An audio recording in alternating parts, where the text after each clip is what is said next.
A young girl disappears from her own home in the middle of the afternoon, and just 3 days later, she returns with a story no one could have imagined. What happened in those missing hours shocked everyone. The truth revealed not only the strength of a child, but also how danger can sometimes come from the people we know. This is the case of Jeannette Tamayo. It was June 6, 2003, a regular Friday in San Jose, California.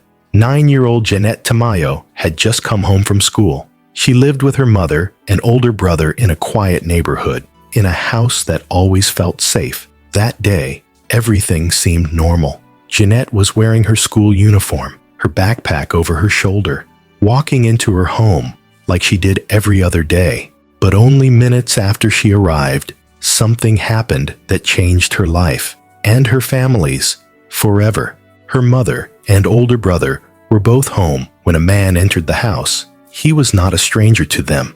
In fact, this man had once shown kindness to the family. He had even visited their home before. But on that day, he wasn't there to visit. He had another plan. He tied up Jeannette's mother and brother and forced Jeannette to leave the house with him. Her family couldn't stop him, and by the time help arrived, they were too late. When police and emergency teams arrived at the home, they found her mother and brother still tied up, but alive. The most shocking part was that no one knew where Jeannette had been taken, or why. The San Jose police immediately launched a large-scale search. Flyers were printed, neighbors were questioned, and her face was shared across local news channels. An AMBER alert was issued the same day, and the community waited, hoping for answers. As the search continued, investigators began to look into anyone who might have known the family. That's when a name started to come up again and again: Jesse T. De La Cruz. He had recently been in contact with the family. He had visited their home. He had seen Jeannette before. But most importantly, he had a history with the law, one that raised serious concerns. At first, the police didn't have enough information to find him, but the more they searched, the more details began to surface. And behind those details was a story far more upsetting than anyone had imagined. By the morning of June 7, 2003, Jeannette Tamayo had been missing for more than 12 hours. Her family was terrified, and the police were under intense pressure to find her quickly. Every hour felt heavier than the last. Time was passing, but there were no signs of where she had been taken, or by whom. Investigators began piecing together the timeline of events from the moment she arrived home. They knew Jeannette's mother and brother had been tied up by a man who seemed to know the house. He hadn't forced his way in. He had walked in with confidence, like someone who didn't need to hide. That detail was important. It told detectives that this was not random. Someone had watched this family. Someone had chosen this exact day and time. As police continued interviewing the mother and brother, a name kept coming up: Jesse T. De La Cruz. The family knew him from before. He wasn't a close friend, but he had helped them in the past with some small repairs around the house. He had even brought gifts for Jeannette. Nothing had seemed wrong at the time, but looking back, those visits felt different now. Too friendly, too focused on Jeannette. While the police were collecting background information on De La Cruz, Jeannette was being held in a home not far away. She was in a closet, small, dark, and locked. But even in such a frightening place, this 9-year-old girl did something most people wouldn't expect. She paid attention. She listened. She memorized sounds, details, and voices. She looked for anything that might help her later. She didn't give up. Back at the police department, officers found out something that changed the direction of the case. Jesse De La Cruz had a long criminal record. He had spent time behind bars in the past. Some of his past behavior was concerning, and he had been under supervision before. Yet somehow, he had slipped through the cracks and managed to stay under the radar. The investigators now believed they had a possible suspect, but they still didn't know where he was. The information about his current address was outdated. He had recently moved, and no one knew exactly where. The search became more urgent. They started checking nearby towns, asking around for any sightings. Meanwhile, Jeannette stayed calm. She had no way to know if anyone was looking for her, but she continued to hold on to hope. Later, She would say that she thought about her mother and her brother, and that's what helped her stay strong. She had no idea that the community was following every update, praying for good news. The case was quickly becoming one of the most talked about stories in California. News vans gathered near the Tamayo home. Reporters spoke with neighbors. Volunteers joined in the search. And yet, there were still no solid leads, no phone calls, no ransom notes, no public messages. But the silence wouldn't last for long. 3 days had passed since Jeannette Tamayo was taken from her home. The city of San Jose held its breath. It was now June 9th, 2003. The case had gained attention not just locally, but across the state. But behind all the news reports and police updates, no one knew the full truth of what Jeannette was going through inside that hidden house. She was kept in a small locked closet in the back of the suspect's home. It was hot, dark, and barely big enough for a child to sit up straight. The space had no windows, and she had no way of knowing whether it was day or night. But Jeannette stayed alert. Every time a door creaked open, every time footsteps passed by, she listened carefully. This wasn't just fear, it was survival. She quietly memorized sounds from outside the room: a barking dog, passing cars, a lawnmower. She remembered the voice of the man who had taken her. She listened to how long he was gone, how many doors he locked, and whether other people might be nearby. What makes Jeannette's story so rare is that, even as a child, she stayed focused. She had the ability to remember small details, like the smell of the carpet in the house, or the number of steps between the closet and the bathroom. She would later describe how she was moved only once a day, and how she counted seconds during those moments to track time. All of this information would later become key in finding her abductor. While Jeannette was gathering information inside, her family was breaking down outside. Her mother appeared on the news again, her voice shaking, begging for her daughter to be brought home. Her brother, who had been tied up by the man and couldn't stop what happened, blamed himself, even though there was nothing more he could have done. Their lives were frozen, hour by hour, waiting for any sign. The police, meanwhile, had finally located a possible address for Jesse De La Cruz. It was in the nearby area of East San Jose. They didn't yet have enough to search it, but they were closing in. Every person who knew him was questioned. One neighbor told police they had seen him come and go at strange hours. Another said they hadn't seen him much at all in the past few days. But what no one knew was that inside that house, Jeannette was beginning to lose hope. Her strength was incredible, but she was tired, she was hungry, and she didn't know if anyone would ever find her. Then something unexpected happened. On the third day, the man unlocked the door and told her they were leaving.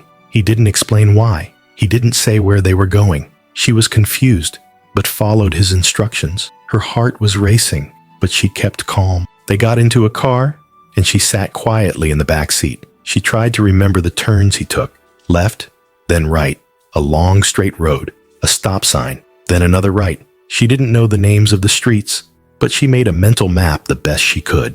After about 15 minutes, the man stopped the car. Without saying much, he opened the door and told her to get out. He left her near a business on the edge of town and drove off without looking back. Jeannette didn't wait. She ran to the nearest office she could find. Inside, a woman saw her and realized something was terribly wrong. The police were called immediately. Within minutes, they arrived and confirmed her identity. She was alive, she was safe, and most of all, she remembered everything. When Jeannette Tamayo walked back into the arms of her family on June 9th, 2003, it was a moment filled with both relief and shock. Her return was nothing short of a miracle, but the story she had to tell was what truly stunned everyone. Despite the fear and isolation she had been through, Jeannette remembered more than anyone expected. In fact, her memory became the single most important piece in finding the man who took her. After she was taken to the hospital and given medical care, detectives gently began asking her questions. They knew how fragile these moments could be, but Jeannette was calm. She sat beside her mother and answered every question clearly. She told them about the closet. She described the man's voice, She remembered the sound of his keys, the smell of his home, and even how the door locks sounded when he opened them. She also remembered the exact route they took when he dropped her off. She didn't know the street names, but she described the drive in steps, the way the sun hit her face, the traffic lights they stopped at, a sign with red letters on the corner. Her level of detail amazed the detectives. For a 9-year-old, her recall was remarkable. Using Jeannette's descriptions, the police reviewed maps and started narrowing down possible routes. They matched her memories with traffic camera footage and nearby businesses. Then, something clicked. One of the turns she remembered matched a corner near King Road, a place already connected to a man they had been watching closely, Jesse T. de la Cruz.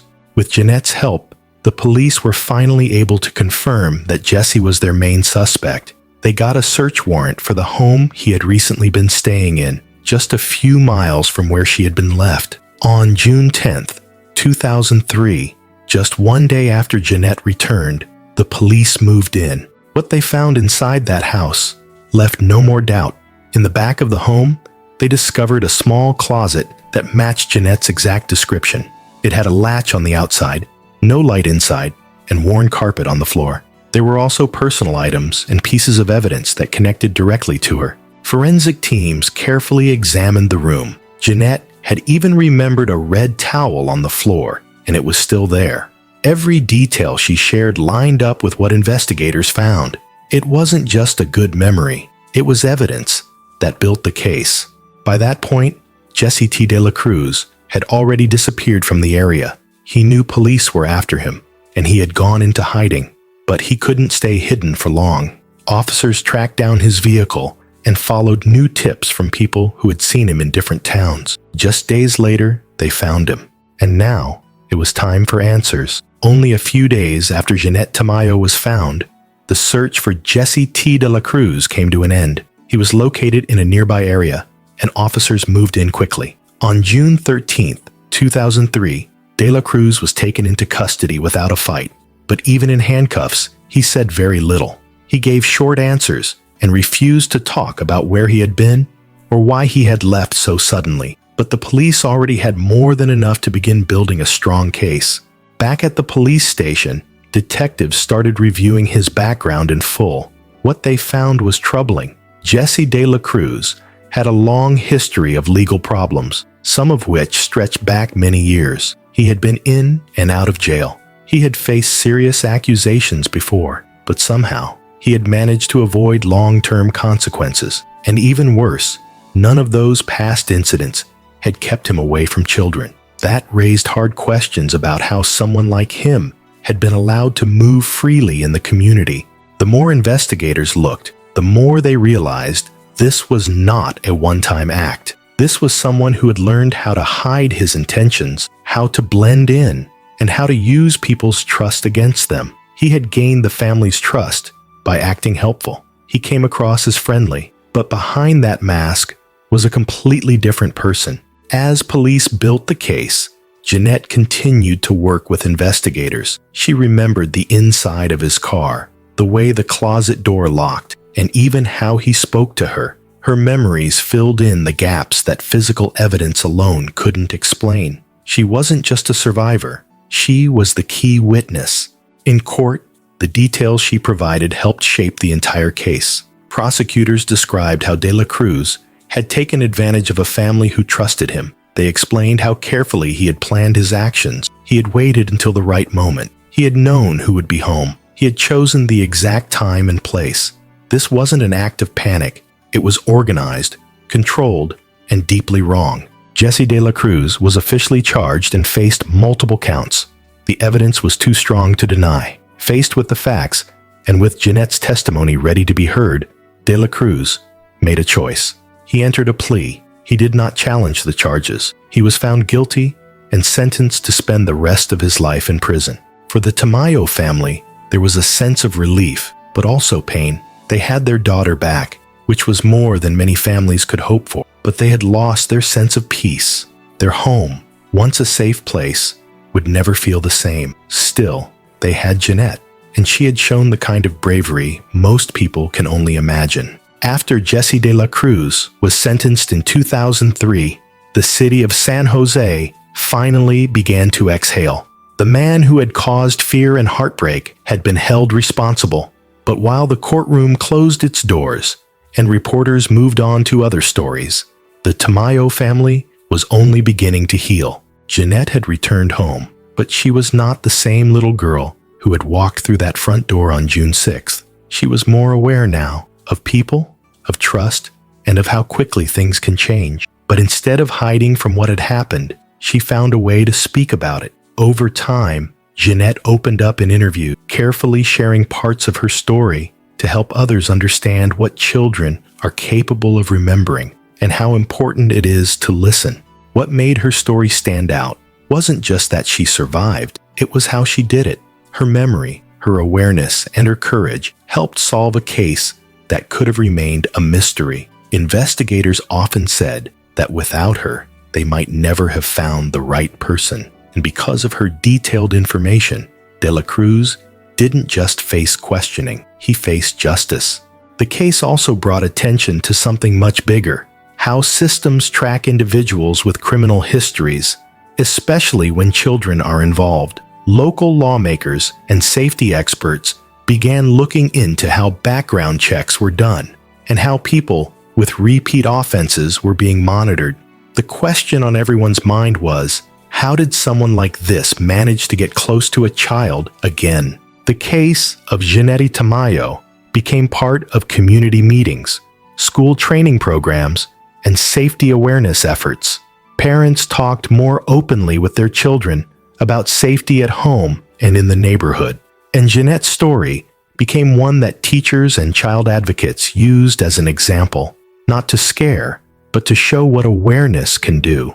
As the years passed, Jeannette stayed out of the public spotlight. Her family wanted to give her a chance to grow up in peace. Occasionally, news stations would do follow-up pieces, sharing how she was doing. Each time, her quiet strength stood out. Now, even decades later, people still remember her case, not only because of what happened, but because of how she responded. She wasn't just a young girl who made it home. She was a young girl who helped stop someone dangerous.